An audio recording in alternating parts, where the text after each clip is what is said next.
Welcome back to Fox News Sunday. There have been a series of terror attacks here at home since the U.S. and Israeli strikes began 3 weeks ago. All as Congress has yet to find a compromise over funding the department tasked with protecting the homeland. Fox News correspondent Madeline Rivera joins us here in Washington with more on that. Hey, Maddie. Good morning, Shannon. Federal officials are on high alert after those violent incidents nationwide. Republicans say the DHS shutdown only puts more Americans at risk, but Democrats say Republicans are the ones refusing to compromise. Students at Old Dominion University in Virginia are reeling after a fatal shooting Friday that the FBI is now investigating as an act of terrorism. Authorities say the suspect had been released from prison in December of 2024 after serving 8 years of an 11-year sentence for attempting to aid ISIS in a plot to carry out a Fort Hood-style attack against the U.S. military. The Department of Justice had asked for 20 years. The attack happened on the same day a man rammed his car into Temple, Israel in West Bloomfield Township, Michigan. The FBI referring to the incident as a targeted act of violence. And in New York, 2 men are facing terrorism charges after police say they tried to detonate 2 explosive devices near Gracie Mansion. The threats are unfolding as Congress remains at an impasse over DHS funding. It is so important that the American people understand what's going on right now with Democrats blocking our ability to fund ICE and Border Patrol. Understand that those are the kind of law enforcement resources we need in place to secure our country. Democrats are proposing narrower bills to fund agencies like TSA and FEMA as they work on ICE and CBP reforms. All I say to my Republican colleagues, stop the speeches that you care about TSA. Don't talk the talk. Walk the walk. Let the legislation that we are proposing go forward. The Senate is also gearing up for a fight on the SAVE Act, which Senate Majority Leader John Thune plans to bring to the Senate floor. But he's not guaranteeing its passage. I will be bringing the Save America Act to the floor, and we will be having a full and robust debate. That's because the bill needs Democratic buy-in to advance, and Democrats have slammed the legislation, which would in part mandate voters to provide proof of citizenship. The real reason this president wants this bill to pass is to reduce the number of people voting in the November election. And despite pressure from some Republicans, Thune has thrown cold water on the possibility of nuking the 60-vote filibuster, saying they don't have the votes to drop the threshold. Shannon. All right, Maddie, thank you very much. It's time now for our Sunday group. USA Today White House correspondent Francesca Chambers, Megan Hayes, former Biden White House special assistant, Ruthless podcast co-host Josh Holmes, and Josh Krashar, editor-in-chief of The Jewish Insider. Okay, welcome, everyone. There's plenty to fight about on Capitol Hill. There always is.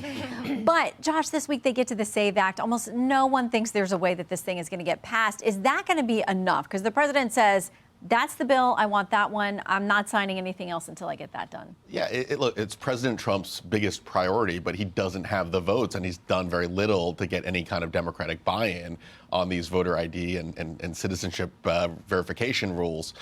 So it's not going to go anywhere. It's going to be something, though, I think Trump is still going to be focused on. I think also there's an issue of the policy. And I know when Democrats had their big priority under President Biden, it was the For the People Act to federalize voting rules. Republicans opposed it because they didn't think the federal government should have any role in setting the rules for the states. And even though Republicans are pretty united on this legislation, I think they're privately a little concerned that the federal government would take such a massive role in setting state policy as part of this law. Yeah, so Megan, maybe it turns into a test for Democrats to have to vote on something that our polling, everyone's polling out there shows that across party lines and everything else, people, the vast majority of them, 70, 80%, it's hard to get people to agree that much on anything, are in favor of voter ID. So does this end up being, a situation where Democrats are forced to vote against that, and then that turns into a campaign issue? No, because showing your ID to vote is something different than the voter registration, and having a passport to register to vote or a birth certificate. That is what people are against, and it's not just getting Democrats buy-in, it's getting Republican buy-in. Republicans understand that it will disenfranchise a vast majority of their voters in a lot of states. 55% of Republicans do not have a passport. But do they have a birth certificate?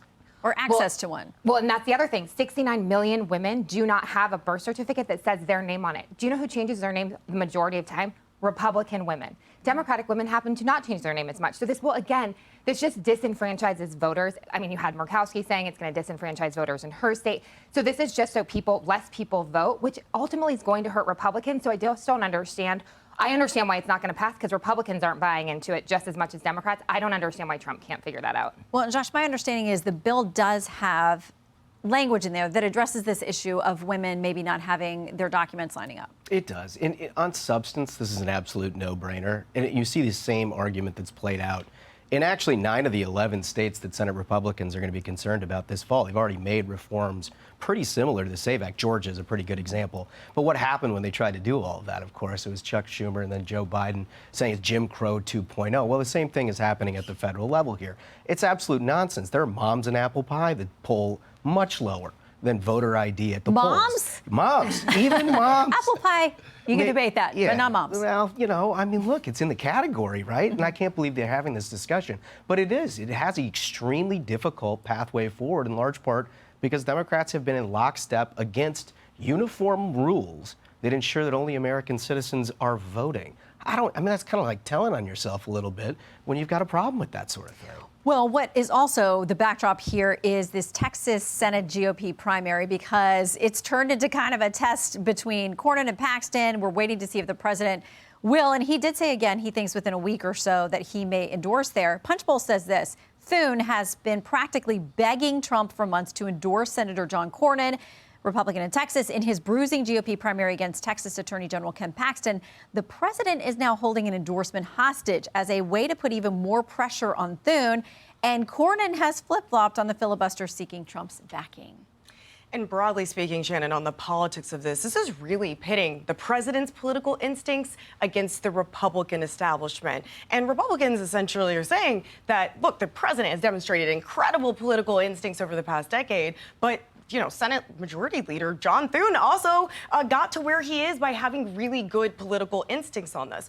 When it comes to that Texas Senate race, for one, they're essentially saying that the president is gambling at this point with the majority and at the very least could force Republicans to have to spend more money on that Texas race, even if he thinks, as he's told NBC over the weekend, that he thinks that, Paxton would still win it. It would force Republicans to potentially spend more money on a race that they don't need to and spend less money, for instance, on seats like Susan Collins of Maine. Yeah, okay. So do you think that the president, you're over the White House and chatting with those folks, do you think we get an endorsement this week or soon?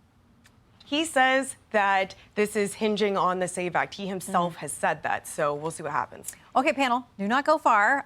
Lots more to talk about, including those attacks on the homeland from within, as the Department of Homeland Security remains unfunded and no movement toward resolution in Congress is on the horizon. That's next. Hey, it's Will Kane. Click here to subscribe to the Fox News channel on YouTube. It's the best way to get our latest interviews and highlights. And click to subscribe to the Will Kane podcast for full episodes right now.